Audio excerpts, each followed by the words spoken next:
Alors, sachez que j'ai déjà filmé cette vidéo et que pour une fois j'étais content parce que j'avais réussi à donner mon avis assez succinctement sur tous les livres que je vous présentais. J'avais filmé avec un nouveau micro et ça n'a pas marché. Donc, du coup, je me retrouve avec des rushs inutilisables. Et donc, je la refilme. On se retrouve donc dans le bilan du Pumpkin Autumn Challenge. Je suis plutôt content. Cette année, j'ai pas réussi comme l'année dernière très strictement à suivre ma palle. L'année dernière, je me souviens, j'avais pas changé de livre, ou peut-être un ou deux. J'avais pas intercalé d'autres lectures. Et là, pour le coup, j'ai été obligé de tricher un petit peu parce que j'avais des lectures. Je m'étais fait une grosse palle, honnêtement. Et du coup, j'ai remplacé certains livres par d'autres plus courts, souvent. Mais j'ai réussi à caser tout ça dans les cases à caser tout ça dans les cases. En plus, il y a des lectures dont je vous ai déjà parlé dans d'autres vidéos, des lectures que je prévois de faire encore. Bref, je commence ça tout de suite. Donc je vais essayer de passer assez vite sur les menus et sous-catégories parce que je vous les ai déjà présentés dans ma palle. Le premier menu, c'était Automne frissonnant et la première sous-catégorie Gargare à la main de gloire. Donc là, j'avais choisi le mot-clé policier et je vous avais déjà présenté Qui gagne perd de Donald Westlake. Il faut savoir qu'à l'époque, je l'avais déjà lu en fait ce roman et je viens vous en parler que seulement aujourd'hui. Dans ce roman, on va suivre Chet Conway qui est chauffeur de taxi à New York, il me semble, sûrement dans les années 70 parce qu'on n'a pas de date de préciser en fait. Il est chauffeur de taxi et il aime beaucoup miser et parier sur les chevaux, souvent. Et un jour, il remporte une certaine somme. Et donc, il va voir son croupier, son bookmaker, pardon. Et une fois arrivé dans l'appartement de son bookmaker, il le retrouve mort, allongé sur le sol. Donc, Chet est seul dans l'appartement. Tout de suite, quand les policiers vont arriver, bah, évidemment, il va devenir le suspect principal. Et en plus de ça, il va y avoir deux gangs rivaux qui vont se mêler à cette histoire et la sœur du défunt qui va vouloir se venger du meurtre de son frère. Tout ça est plutôt abordé pas comme un roman policier classique, mais avec beaucoup d'humour en fait, d'humour et de légèreté. Et beaucoup de choses sont tournées en dérision. Alors moi, j'étais intéressé par la série avec le personnage principal de John Dirtmunder, qu'a écrit Donald Westlake. Cette série comporte 18 tomes, je crois, et je voulais pas commencer celle-ci parce que quand je commence une série, j'aime bien la terminer assez vite. Et comme il y a 18 tomes, je me voyais pas déjà investir dans ces 18 tomes parce que je les ai pas sous la main et je ne me voyais pas les lire tout de suite. Donc je voulais commencer par un one-shot et c'est en juillet ou en août que j'ai vu que les éditions Rivage rééditaient ce titre. Et donc c'est un service presse qu'ils m'ont gentiment envoyé. Et oui, effectivement, ce livre a été écrit dans les années 70. Déjà, bah, ça se voit dans le style, le récit, hein, qui est un petit peu daté, je trouve. Ça se ressent. Ce qui est daté aussi, c'est toutes les remarques un peu misogynes. On en a pas mal dans ce roman. On a une femme dans ce roman, donc la sœur du défunt. Et tout le côté humour en fait du récit, c'est beaucoup des blagues grasses et beaucoup des blagues sur la sœur du défunt en question. Donc en fait, j'ai pas vraiment matché avec l'humour de ce récit. Ça m'a pas fait rire en fait. J'étais très très détaché de l'histoire. Le personnage principal, il est assez mou, assez antipathique. Et en fait, il lui arrive plein de malheurs et de malchance. Mais malheureusement, c'est un personnage qui se laisse un peu faire par la vie. Donc en fait, il est pas très attachant. L'histoire est pas si folichonne que ça. La fin m'a pas trop plu. Et voilà, je me suis pas senti investi dans ce récit. J'étais très détaché. Au final, bah, c'est une lecture très moyenne. Ce qui gagne perd. C'est dommage, mais je me dis peut-être que je pourrais apprécier un récit peut-être plus récent avec une thématique différente, mais avec le même ton. Et donc j'ai demandé aux éditions Rivage, tous les mangas sont bons, pareil, récemment sorti en poche. C'est toujours de Donald Westlake, et ici on est plus sur une histoire de faussaire déjà. Un Américain installé dans le minuscule état du Belize a acquis un terrain dans la jungle et y a édifié un faux temple maya avec la complicité des villageois locaux. Il va créer des faux objets d'art qu'ils vont vendre à des touristes, j'imagine, et du coup à un moment il va sûrement y avoir quelqu'un qui va révéler la tromperie et je pense qu'il y aura beaucoup d'humour aussi. J'ai hâte de découvrir ce titre pour voir si bah, en fait ça le fait avec le style de l'auteur et avec une histoire différente également. Donc celui-ci il passe dans pas très longtemps. Voilà pour cette première sous-catégorie. Dans la deuxième sous-catégorie Double Double Tale and Trouble, j'avais choisi Vent Blanc Cavalier Noir pour l'aspect tragédie et je l'ai lu également. Et c'est aussi une déception. Dans Vent Blanc Noir Cavalier, on va suivre Oboko, qui est un poète et moine bouddhiste qui se rendait en pèlerinage auprès de son maître Eno et qui, arrivé dans les montagnes, affronte une terrible tempête de neige et donc doit se réfugier dans un refuge. Il va y retrouver Easy, un de ses amis proches, qui est aussi poète et qui se rendait dans la cour du village d'à côté pour devenir le poète principal de la cour. Et ces deux poètes vont recueillir une femme qui s'est perdue dans la tempête, premier abord, Matari, une femme magnifique qui est en fait l'épouse du seigneur du royaume d'à côté et qui s'est enfuie de ce royaume. Toute l'histoire, qui est assez courte, hein, qui fait 250 pages à peu près, se veut être un conte d'inspiration japonaise pour l'ambiance. Donc voilà, vous retrouverez ça tout au long du récit. Mais moi, ce qui m'a beaucoup gêné dans ce récit, en fait, c'est qu'il ne se passe pas tant de choses que ça. Le texte est quand même extrêmement lent. Et à la fin du récit, en fait, je me suis rendu compte que il y avait beaucoup de texte en lui-même. Le récit fait 250 pages, mais que je trouvais qu'il se passait vraiment pas grand-chose durant toutes ces pages. Moi, j'avais envie de découvrir le style de Luc Reinhardt avec L'Homme D, qui est un roman semi-autobiographique, apparemment. Voilà, il m'a tiré beaucoup, et apparemment, Vent Blanc Noir Cavalier est un peu son... C'est pas un diptyque, mais en fait, ils sont un petit peu jumeaux dans les thèmes abordés, parce que, notamment ici, on a beaucoup cette représentation de la philosophie zen que apparemment l'auteur a adoptée. En gros, c'est représenter le bonheur par le détachement. Et on a beaucoup cette question qui est abordée dans ce texte, pas tant que ça non plus, hein, c'est plutôt un des sujets qui traînent comme ça derrière l'histoire principale, qui est une sorte d'intrigue amoureuse. Et enfin, cette relation amoureuse, moi, ne m'a pas plu du tout. Au début, pendant 100 pages, en fait, on va être dans un huis clos, dans ce refuge. Et au bout de 100 pages, on va sortir du huis clos. Et moi, pendant ces 100 pages, j'ai beaucoup aimé l'ambiance du huis clos. Je pensais qu'on allait rester là-dedans et qu'il allait se passer des choses, mais dans un lieu précis. Et en fait, à un moment, on sort, on voyage pour pas grand-chose, au final. Je préférais la partie où on restait en huis clos, où on apprenait à découvrir nos personnages.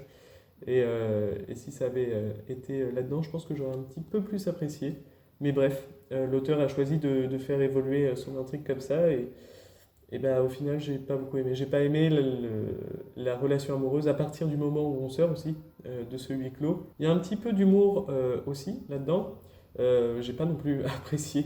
Il faut croire que j'aime pas du tout l'humour. Ça arrivait à des moments un peu incongrus et franchement, c'était pas des blagues très drôles.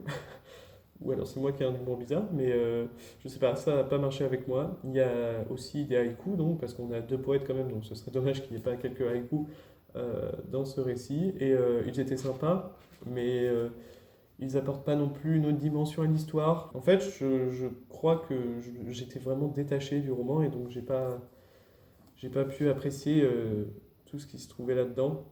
Et c'est très dommage, mais je trouve que c'est quand même très très long pour ce qui est dit. Je suis vraiment déçu d'être déçu par cette histoire. C'est un SP que les éditions Forge de Vulcain m'ont envoyé et j'adore cette maison d'édition et j'aime pas en dire du mal en fait parce que c'est vraiment une maison d'édition qui est assez exceptionnelle je trouve. Je continuerai de lire leurs parutions parce que j'adore ce qu'ils font et surtout il faut que je découvre d'autres récits de Luc Reinhardt. Je pense pas que ce soit son meilleur honnêtement. Je lirai prochainement L'Homme D, c'est sûr parce que il faut que j'aie la balance entre les deux et voir un peu plus si j'apprécie l'auteur dans ses autres textes. Bref, voilà. Je suis un peu déçu de vous en parler comme ça, mais voilà, c'est mon avis le plus honnête possible. Ensuite, j'ai lu Drôle de temps de Joe Hill, qui est un recueil de 4 nouvelles pareilles que j'ai reçu en service presse de la part des éditions JC Lattès. Et devinez quoi? C'est encore une déception. Dans Drôle de temps donc, de Joe Hill, on va suivre 4 histoires différentes, 4 nouvelles, mais 4 romans courts plutôt, qui font à peu près 100 pages, à part pour la deuxième qui fait plus 180 pages. Déjà, quand j'ai vu l'aspect du texte en lui-même, 4 romans courts qui sont reliés par un fin lien, qui est le temps. Donc il est souvent très présent, ce côté climatique dans chacune des nouvelles. Cette forme-là m'a beaucoup fait penser à différentes saisons, évidemment, de Stephen King, qui est cette fois plus basé sur les saisons. On a automne, hiver, printemps, été. Et là, bah, c'est pas vraiment logique, mais ouais, on a l'aspect climatique qui est dans chacune des nouvelles. Et c'est bien un des rares trucs qui est cohérent dans ce recueil.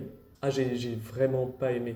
Et c'est dommage parce que c'est la première fois que je découvre la plume de Joe Hill, qui est le fils de Stephen King, donc j'avais des grosses attentes, mais ça l'a pas du tout fait, vraiment. Au niveau de la plume, au niveau des histoires, au niveau de la cohérence, si je vous résume un peu tout, la première nouvelle instantanée, on suit un adolescent qui est un jour pris en poursuite un petit peu par un homme qui a un Polaroid qui est capable d'effacer les souvenirs. Ah oui, j'ai oublié de vous dire aussi, j'ai lu ce roman dans le cadre de la troisième sous-catégorie, le folklore de Chip and Dale, pour les créatures surnaturelles et fantastiques, c'est le cas dans la première nouvelle. Et de base, j'avais mis le costume du mort de Joe Hill, mais du coup, j'ai pas lu lui, j'ai préféré lire ce SP. Je reviens à la nouvelle. Donc, dans Instantané, on suit cet adolescent, et déjà, j'ai pas aimé trop l'aspect fantastique, qui pour moi m'a semblé un petit peu tiré par les cheveux et vraiment pas crédible. Ensuite, dans les dialogues, et c'est un truc que j'ai retrouvé dans les quatre nouvelles, ça me semble pas très bien écrit. Franchement, je n'ai cru à aucun des dialogues. Ça me semblait pas naturel en fait. Juste, on sent tout de suite dans une plume si c'est naturel ou pas.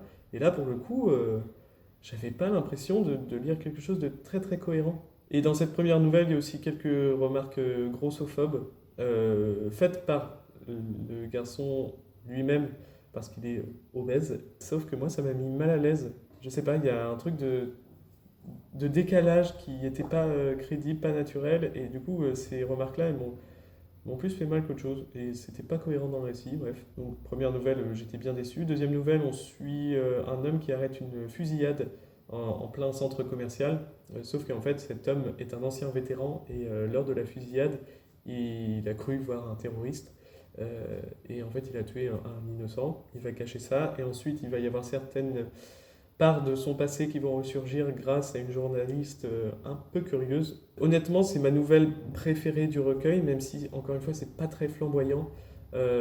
J'ai plus aimé parce que, au moins dans la construction des personnages, c'était un peu plus cohérent, un peu plus réaliste. Euh, mais après, voilà, les dialogues, les personnages qui sont un petit peu caricaturaux, c'est passé moyen. Et heureusement, il n'y avait pas de fantastique, donc c'est resté cohérent. Et il y a quand même une belle mise en garde sur l'utilisation des armes à feu aux États-Unis, une belle critique aussi, je trouve. Donc pour ça, c'est très bien. Après, la dernière phrase du récit, j'ai pas trouvé que ça alimente dans le bon sens le message, mais bref, un peu mieux. Et après, les deux dernières nouvelles de ce recueil, j'ai pas du tout compris. C'est Là-haut et Pluie. Dans Là-haut, c'est un gars qui saute d'un avion en parachute et qui atterrit sur un nuage solide. Donc il va essayer de s'en sortir. J'ai pas du tout aimé le personnage, les dialogues, l'histoire. Le fantastique était complètement nimp et, euh, et voilà. C'est tout, je pense que ça suffit. J'ai pas du tout aimé ce récit. Et dans Pluie, alors Pluie, c'est un récit un petit peu apocalyptique. En fait, il se met à pleuvoir des pluies d'aiguilles sur un village et à peu près partout dans le monde. Des pluies d'aiguilles de cristaux et on va suivre un personnage qui essaie de s'en sortir. Et waouh, c'était affreusement nul. J'ai rien aimé, pareil, la conclusion, tout ne m'a pas plu. Et en fait, quand on lit les notes après, donc Joey il explique un peu comment il a fait ses nouvelles, où il a trouvé son inspiration, enfin un petit peu.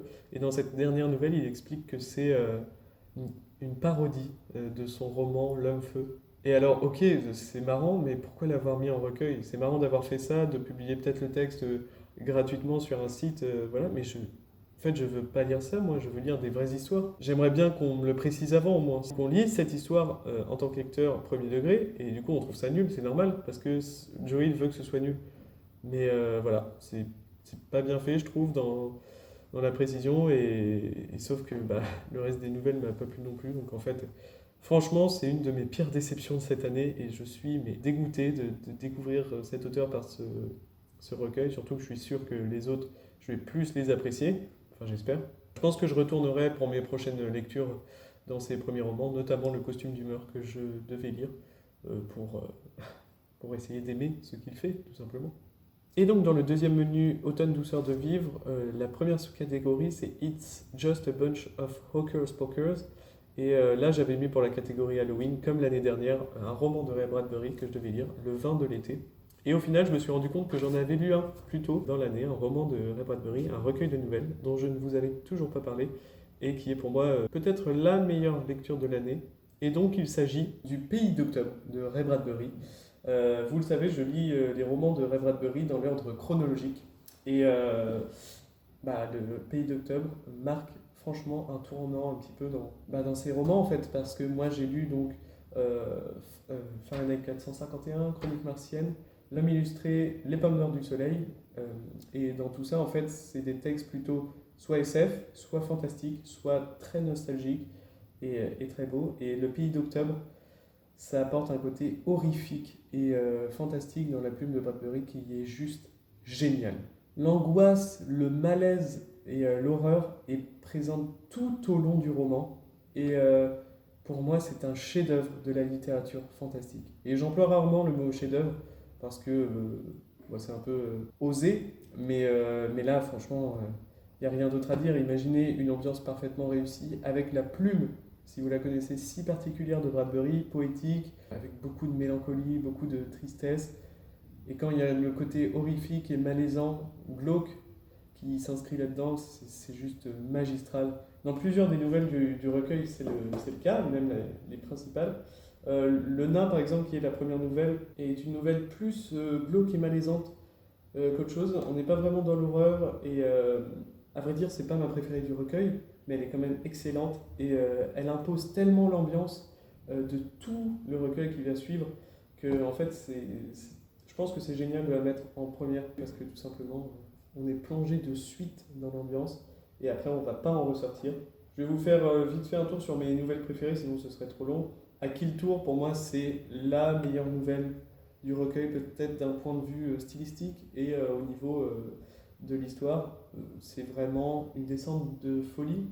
Enfin, vous voyez, on va être que dans la chute d'une personne pendant tout le récit. Et alors, avec la plume de Bradbury, le côté inquisiteur dans la pensée de ce personnage, c'est juste magistral, je trouve. Et je pense que ça peut être un texte à étudier parce que c'est vraiment très très intéressant et c'est hyper bien fait.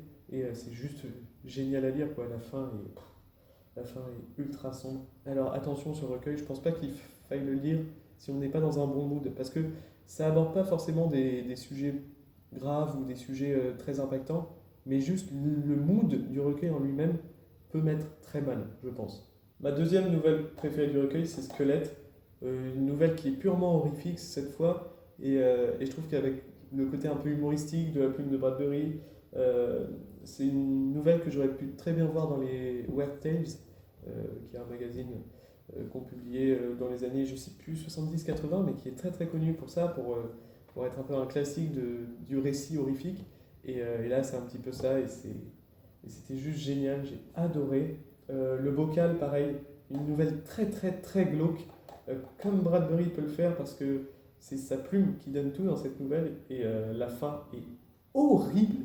Ensuite, on a Le Lac, qui est une nouvelle un peu plus triste, hyper nostalgique, mais très très belle. Tout au long du recueil, ça va être ça, c'est des histoires qui, chez un autre auteur, auraient pu nous faire un petit peu frémir, mais là, avec la plume de Bradbury, c'est ultra immersif. Il y en a plein d'autres, il y a Le Petit Assassin, pareil, qui est horrible, La Foule, qui est une nouvelle d'horreur hyper originale, je vous la conseille totalement. Oncle Hénard, c'est une courte nouvelle qui résonne avec une autre nouvelle du recueil plus loin, La Grande Réunion, qui va parler de plusieurs personnages fantastiques qui se regroupent d'une même famille. Et apparemment, ces deux nouvelles sont un petit peu les prologues à son roman qu'il écrira plus tard, De la poussière à la chair, je crois. Franchement, voilà, je vous ai fait le tour de mes meilleures nouvelles. Je trouve que c'est celle-ci que j'ai préférée. Et voilà, on est sur un recueil. Pardon pour le bruit. Le Pays d'octobre, c'est un recueil qui est brillant de par son unité dans les thèmes abordés, dans le genre et aussi dans l'ambiance, évidemment, surtout ça. Si vous avez envie d'une lecture malaisante, horrifique, je vous la conseille fortement. C'était incroyable, j'ai adoré. Bref, je me suis beaucoup trop étalé, on va essayer d'accélérer un peu. L'autre sous-catégorie de Automne douceur de vivre, c'est Hey Gigi, tu ne trouves pas que ça sent drôlement bon à la Gitio Panja? J'avais mis le jardin de ciment dans cette sous-catégorie que je n'ai pas lu au final, mais pour le mot-clé famille, j'ai remplacé le jardin de ciment par Le nageur dans la mer secrète de William Coswinkle, que je vous ai déjà présenté et dont je vous ai déjà fait mon avis dans ma précédente vidéo de mes 3 derniers coups de cœur. Cette histoire est hyper bien, hyper tragique, à ne pas lire si vous n'êtes pas dans un bon mood, mais je vous la conseille vraiment beaucoup, beaucoup, beaucoup. Pour la sous-catégorie Il suffit de se souvenir de rallumer la lumière, j'avais choisi de lire L'amitié est un cadeau à se faire de William Boyd, et au final je ne l'ai pas lu, mais pour la catégorie un petit peu santé mentale, moi j'avais choisi le mot-clé feel good, et je me suis rabattu sur le mot-clé santé mentale avec Le crime du comte Neville de Amélie Nothomb. C'est un livre que j'ai lu très vite, comme d'habitude avec Amélie Nothomb. Ses romans se dévorent en 1 heure, 1 heure et demie. Ici, c'est, je crois, son 5e roman que je découvre, et c'est celui que j'ai le moins apprécié. On va suivre un comte, donc le comte Neville, qui habite dans un château, qui est très très attaché au fait de recevoir des gens et à les satisfaire en tant qu'invité. C'est quelque chose qu'il tient à faire et c'est un peu dans ses principes de vie. Sauf qu'un jour, sa fille, bon, ça n'a rien à voir, mais sa fille s'échappe du château, fugue un petit peu, et il la retrouve chez une psychiatre, non, chez une voyante qui l'a recueillie. Et au moment de partir, elle lui met la main sur l'épaule en lui disant vous tuerez un de vos invités à une de vos réceptions. Et ensuite, le livre part un petit peu comme une tragédie grecque à la Antigone, surtout. Antigone, pardon. Je ne sais pas si c'est une parodie, mais ça y ressemble un petit peu, surtout vu la fin. La fin est assez marrante. À part ça, honnêtement, je ne me souviendrai pas de ce récit. Rien ne m'a marqué plus que ça. D'habitude, j'aime bien les petites pointes d'humour, tout ça d'Amélie Nothomb, mais là, je trouve qu'il n'y en avait pas tant que ça. Il y a beaucoup de dialogues, et d'habitude, dans les dialogues, il y a des tournures de phrases, des petites réflexions philosophiques que j'aime bien, des petites choses, des petits traits d'esprit aussi.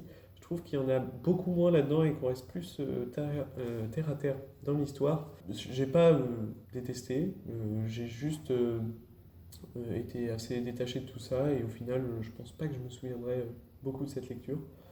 Voilà. Pour moi, c'est un de ces romans un petit peu anecdotique, ouais. En tout cas, je m'en souviendrai pas plus que ça. Ensuite, dans la sous-catégorie J'ai un dragon et j'hésiterai pas à faire feu, j'avais pris pour le côté humour Martien Go Home de Frédéric Brown. Je ne l'ai toujours pas lu, mais à la place, j'ai reçu dans le cadre d'une masse critique sur Babelio un livre des éditions Zulma, Les aventures d'Ibidem Serpicon de René Haddad. C'est un très court récit. J'avais très très hâte de découvrir depuis longtemps d'ailleurs une des publications des éditions Zulma et je suis très très content de l'avoir fait. Surtout que ça a été eh bien, une bonne lecture. Le livre est composé de 2 parties. La première partie fait environ 120 pages et la deuxième 30. Donc c'est un très court texte. Et dans la première partie, on va suivre à travers des petites chroniques plutôt chronologiques la vie d'Ibidem Serpicon dans la capitale, à Paris. Ses déboires avec la RATP, ses rapports aux gens, ses petites réflexions sur le monde et puis ses rencontres aussi, ses relations amoureuses, sur un ton très très humoristique. Je me suis surpris à beaucoup rigoler dans cette première partie et dans la deuxième, par contre, on part sur un côté beaucoup plus barré et là, la deuxième partie, j'ai beaucoup moins aimé parce que juste c'était trop barré pour moi, je pense. On parle quand même du Captain Q, donc on est sur un truc pas très réaliste. Franchement, je peux pas dire que ça a été que ça a ruiné ma lecture parce que bon, c'était juste trop barré, mais il y a rien de très décevant dans tout ça. En fait, j'ai beaucoup aimé la première partie. Par contre, le décor de Paris, il est cool, il est hyper immersif en fait. Comme moi j'y habite, bah, il y a des coins où je voyais où Idem se trouvait. Bref, je trouve que c'était plutôt sympa. Des fois, j'aime pas trop quand les récits se situent à Paris. Et bah ici, c'est pas le cas. Et franchement, la vie d'Ibidem est marrante à suivre. C'est un peu un gars malchanceux, très très gentil, mais très très niais. Du coup, il se fait avoir souvent. C'était très cool. Franchement, ça m'a pas non plus tant marqué, mais c'était un très très bon moment de lecture et j'ai bien aimé. Franchement, c'est dommage que je crois que l'auteur n'ait pas écrit d'autres romans. Son frère, par contre, l'a fait, Hubert Haddad, je crois, qui est pareil, publié aux éditions Zulma. Je pense que ça vaut le coup de le tenter, surtout s'il a un peu la même plume que son frère. Je vous le recommande si vous avez envie d'une lecture plutôt marrante. Ensuite, dans le troisième menu, Automne enchanteur, la première sous-catégorie, c'est les lunettes de pierre. Cet extra, quand on veut voir ce qui ne se voit pas. Je devais lire Anathème de Neil Stephenson pour le côté nature. Je vous avais déjà fait le résumé dans ma vidéo sur ma palle. Et au final, je n'ai pas eu le temps de le lire, évidemment. Et puis, plus j'en vois de nouveaux avis, plus je vois que c'est une lecture très dense et où il faut s'investir un petit moment avant d'être plongé dans le récit. Je pense que je ferai cette lecture pendant les vacances de Noël, j'espère en tout cas. Mais en attendant, je vous montre une autre de mes lectures que je ne tarderai pas à faire non plus et qui peut s'inscrire un petit peu dans le côté féerie, ouais, surtout féerie. C'est Les Portes perdues de Sinan Maguire que j'ai reçu en service presse de la part des éditions Pygmalion. Un très très très court roman de 200 pages. Je dis très très court parce que les chapitres sont, ouais, ils sont pas si longs que ça. Et surtout, c'est écrit gros. Bref, je pense que ça va se lire très vite. Il paraît que c'est une saga en fait. Là, on est sur le premier tome, Les Enfants Indociles. Alors, j'ai pas trop lu le résumé, mais la première fois que je l'avais lu, je situais un peu ce récit entre un Alice au pays des merveilles et un monde de Narnia, en fait. Je pense que c'est vraiment ça. En tout cas, ça m'y a fait penser. Et bah, j'ai trop hâte de le commencer, surtout que ce livre a été récompensé par le prix Hugo, Nebula et Locus dans la catégorie Novella. C'est pas rien, vous savez que j'adore lire des romans qui ont gagné le prix Hugo, mais aussi le prix Nebula et Locus. J'adore ce côté, cet aspect un peu prix. Ça me donne envie de lire les livres, je ne sais pas pourquoi, mais en tout cas celui-là, je sais qu'il ne tardera pas à y passer du coup. Ensuite, dans la sous-catégorie non d'une dune, je devais lire, bah, tout est dans le titre, Dune, et je l'ai lu. Je vous en ai même fait une vidéo où je vous donne mon avis un petit peu, ouais, un petit peu mitigé, honnêtement, mais avec de bonnes espérances pour la suite. Pareil, j'ai très très hâte de lire le deuxième tome. Je pense qu'il y passera en début d'année prochaine pour savoir ce qui se passe et que devient Paul après la fin de ce premier gros tome. Dans la dernière sous-catégorie de ce menu, Princesse, je devais lire La Servante écarlate de Margaret Atwood pour l'aspect féminisme et je ne l'ai toujours pas lu. Ça fait deux Pumpkin Autumn Challenge où je ne lis pas ce livre. Je vais le lire dans pas longtemps parce que j'ai trop hâte et parce qu'il traîne beaucoup trop longtemps dans ma palle pour ne pas en sortir. Mais à la place, ce que j'ai mis dans cette sous-catégorie, c'est Station Eleven d'Emily St. John Mandel, que j'ai juste adoré. Pareil, je vous l'ai présenté dans ma dernière vidéo. Et que vous dire de plus que courez l'acheter et le lire parce qu'il est juste trop bien. Une histoire de SF post-apocalyptique, mais plus que ça. Et franchement, j'ai adoré. Ah oui, et si je mets ce livre dans cette sous-catégorie, c'est parce que niveau inclusivité, on est vraiment pas mal. Il y a plein de personnages différents, plein de relations, d'attirances sexuelles différentes. C'est bien d'avoir des personnages aussi variés dans un roman, comme je le dis, et en plus de ça, ça sublime l'histoire qui est déjà géniale. Bref, j'adore ce roman. Et dans le dernier menu, Automne des mystères, la première sous-catégorie c'était Le Destin perdu. J'avais mis La Fabrique des lendemains de Rick Larson pour l'aspect temps puzzle. Et au final, j'ai réussi à caler L'invention de Morel dans cette sous-catégorie parce que je l'ai mis pour les mots-clés énigme et aussi puzzle et horloge et temps. L'invention de Noël, je vous l'ai aussi présenté dans ma dernière vidéo. Franchement, j'ai bien aimé ce récit. Il y a eu quelques petits défauts, mais dans l'ensemble, ça a été une très très bonne lecture, très énigmatique, et c'est pour ça que je l'ai calé dans cette sous-catégorie. On s'approche de la fin. Pour la sous-catégorie Les ruines de l'Atlantide, je devais lire Carmilla de Sheridan Le Fanu pour l'aspect mythe et légende, et je l'ai lu. Sachant que l'année dernière, j'avais déjà lu Dracula de Bram Stoker, Carmilla est un texte qui a été écrit avant Dracula et qui a apparemment inspiré Bram Stoker à écrire son Dracula. J'ai vraiment énormément aimé ce récit aussi. Dans Carmilla, ce qui est bien et ce qui m'a beaucoup plu en fait, je ne suis pas très vampire de base. Dracula, je l'ai lu, j'ai bien aimé, mais il y a eu quelques défauts quand même, notamment la longueur du récit qui m'a beaucoup gêné. Dans Carmilla, ce que j'ai beaucoup aimé, bah, c'est sa rapidité, sa concision. En 150 pages, on a l'histoire en fait, et, de A à Z. C'est trop trop bien. Et ce que j'ai énormément aimé aussi, c'est l'ambiance et l'aspect gothique de toute cette histoire.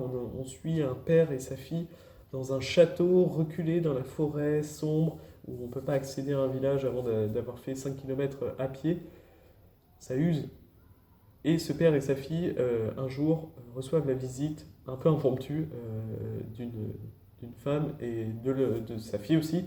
Et elles sont très étranges et la femme ne peut pas garder sa fille. Du coup, il la laisse à, à ce père et son autre fille. Donc Carmilla vient avec cette petite famille. Il commence à se passer des choses étranges. J'ai adoré. Voilà. Jusqu'au bout, ça a été génial. L'aspect gothique, il est hyper présent et franchement, si vous n'êtes pas trop vampire comme moi et que vous cherchez un très très bon livre dans ce style et avec cette ambiance particulière gothique, je vous le recommande énormément. Surtout qu'ici, le vampire donc, est une femme et j'ai beaucoup aimé aussi cet aspect-là parce qu'on voit beaucoup Dracula, vampire masculin, mais Carmilla est franchement un excellent texte avec un vampire féminin.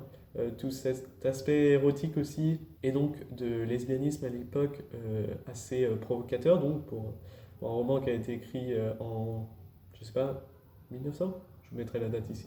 Ça m'a beaucoup plu, et voilà, franchement je vous le recommande. Pour les deux dernières sous-catégories, la première, bah, c'est En avant Yvette Tempête, avec les mots-clés aventure, artefact, voyage. Je devais lire Les Maîtres enlumineurs de Robert Jackson Bennett, je ne l'ai toujours pas fait. Et c'est très très dommage, surtout que bah, j'avais vraiment envie de découvrir cette saga de fantasy, j'avais vraiment envie de rentrer dans la fantasy et au final j'ai pas eu le temps. Surtout que c'est quelque chose, je vous l'ai déjà dit, mais qui me fait un peu peur du coup de me lancer dans ce genre-là et de ne pas apprécier. Mais c'est quelque chose que je ferai dans peu de temps parce que cette saga me fait très envie. Et j'ai vu que le troisième tome sortait peut-être pas l'année prochaine mais l'année d'après. Donc au final, peut-être que je vais me le garder encore un peu de temps, découvrir d'autres sagas de fantasy et la lire d'une traite lorsque le troisième tome paraîtra en France chez Albin Michel Imaginaire. On arrive à la dernière sous-catégorie, cabinet de curiosité. Et dans cette sous-catégorie, j'avais mis Tous les feux le feu de Julio Cortázar, que j'ai adoré. Je vous en ai aussi parlé dans ma dernière vidéo, je vous invite à la regarder. Mais juste, c'était génial. Je savais que j'allais, je sais pas pourquoi, je savais que j'allais adorer cette plume, et c'est le cas. Et j'ai maintenant trop hâte de découvrir d'autres de ces recueils. Voilà, c'est une lecture que je vous recommande énormément, qui est très très accessible, très intéressante. J'ai adoré. Voilà, j'en ai enfin fini de ce bilan. J'espère que cette fois j'arriverai à avoir une bonne vidéo et à pouvoir la monter. Je suis quand même très très content de mon bilan parce que en m'arrangeant un petit peu, beaucoup, j'ai lu 11 livres sur 14 que j'avais prévu dans ma palle, bon, avec des changements évidemment, mais je trouve que c'est un challenge plutôt réussi, et puis j'adore à chaque fois le faire, enfin à chaque fois, c'est la deuxième fois que je le fais, mais je crois que je vais continuer à le faire parce que franchement, il ne me gêne pas dans mon rythme de lecture, ça ne me met pas de pression, et c'est trop cool quoi. J'adore caser des livres dans des sous-catégories. Alors je ne participe pas au Cold Winter Challenge parce que j'aimerais faire des lectures un peu plus thématiques et vous proposer des vidéos autour soit d'un même auteur, soit d'une même saga, échanger un petit peu les formats des vidéos, et pour ça j'ai pas envie de me mettre un challenge à côté pour vraiment pas me mettre de pression. N'hésitez pas à vous abonner, liker, partager et surtout commenter si ça vous a plu. Dites-moi si vous avez déjà lu certains de ces livres, ce que vous en avez pensé, et si ça vous a donné envie si vous ne les avez pas encore lus. Tout ça. Et moi, je vous retrouve certainement dans un petit book haul de fin d'année. Comme je vous avais dit, je ferai un dernier book haul avant la fin de l'année. Bonne fête de Noël aussi, parce que les fêtes approchent. Le Papa Noël va pas tarder à passer. Et voilà, c'est tout ce que j'avais à dire. Pour moi, c'est ciao!